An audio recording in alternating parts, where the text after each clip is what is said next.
पाटकडचा आहे. आत्ताची उमेदवारी वाटपात ज्या काही घटना घडत गेल्या, अगोदरी युत्या होत गेल्या आणि संपर्कात असणाऱ्या व्यक्तींना 20-22 वर्षाचे भागात संपर्कात आहेत, लोकांच्या कामाच्या संदर्भात जागरूकता दाखवत आहेत, त्यांना डावलून त्यांना का डावलं ह्यापेक्षा दिलेला उमेदवार का दिला ह्याचं उत्तरच नेत्यांनी आम्हाला देणं गरजेचं. दिलेल्या उमेदवाराची कुठली क्वालिफिकेशन बघितली किंवा त्यांचं काय आहे हेच कळलेलं नाही आम्हाला. आणि म्हणून आम्ही आज अपक्ष उमेदवार गीताताई कदमांच्या बरोबर पाटकळ अख्ख्या गटातच आम्ही एकमुखी पाठिंबा जाहीर करतो. गटातील माझे उमेदवार गीतांजली कदमताई या महिला बचत गट, महिलांचं सक्षमीकरण या सामाजिक कार्याबरोबर त्यांचं राजकीय क्षेत्रातसुद्धा प्रचंड अनुभव अभ्यास आहे.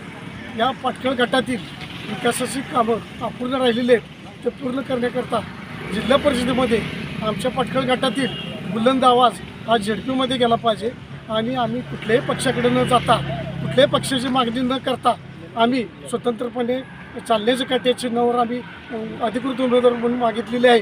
आणि आमच्या पाटकळ गटातील सर्व कार्यकर्ते, गावातील कार्यकर्ते, पंचकृषीतील सगळे त्यांच्या मागे ठामपणे 100% पाठीमागे आम्ही ठामपणे उभे आहोत आणि त्यांना प्रचंड बहुमताने निवडून आणणारच याची मी ग्वाही देतो. आज मी अपक्ष उमेदवार आहे गीतांजली कदम. माझं चिन्ह आहे काठी. अर्थातच 20 वर्ष काम करत असताना छत्रपती उदयनराजे भोसले आणि आदरणीय आईसाहेब कल्पनाराजे भोसले यांच्या आशीर्वादानेच मी हे 20 वर्ष समाजामध्ये काम करू शकते. आणि आत्ताची उमेदवारी जर बघितली तर हे उदयनराजेंच्या आशीर्वादानंच माझी उमेदवारी आहे असं समजा नाही. महाराजांनी आत्तापर्यंत मला जी कामं दिली किंवा ह्या भागामध्ये काम करण्यासाठी जे बळ दिलं त्या बळावरती आज मी उमेदवारी, महाराजांना सुद्धा मनापासून वाटत होतं की गीतांना ही उमेदवारी मिळाली पाहिजे. दोन्ही नेत्यांना महाराज सांगत होते की एवढी ही उमेदवारी फक्त गीताला द्या, बाकी मी काही मागत नाही. पण ते नेहमीप्रमाणे महाराज म्हणजे असे भोळे भाबडे आहेत महाराज आमचे. त्याचा फायदा ह्या लोकांनी घेतला आणि मला उमेदवारी न देता, ज्याचं समाजामध्ये शून्य काम आहे, बऱ्याच लोकांना माहिती नाही आहे की ही व्यक्ती कोण आहे, अशा व्यक्तीला ह्यांनी उमेदवारी दिली. BJP पक्षामध्ये काय चाललं आहे नक्की हे देवेंद्र फडणवीस साहेबांनी बघावं. त्यांच्या बहिणींवरती कशा प्रकारे अन्याय चालला आहे आणि कशा प्रकारे वशिलेबाजी चालली आहे हे जरा एकदा देवेंद्र फडणवीस साहेबांनी बघावं ही माझी नम्र विनंती आहे त्यांना.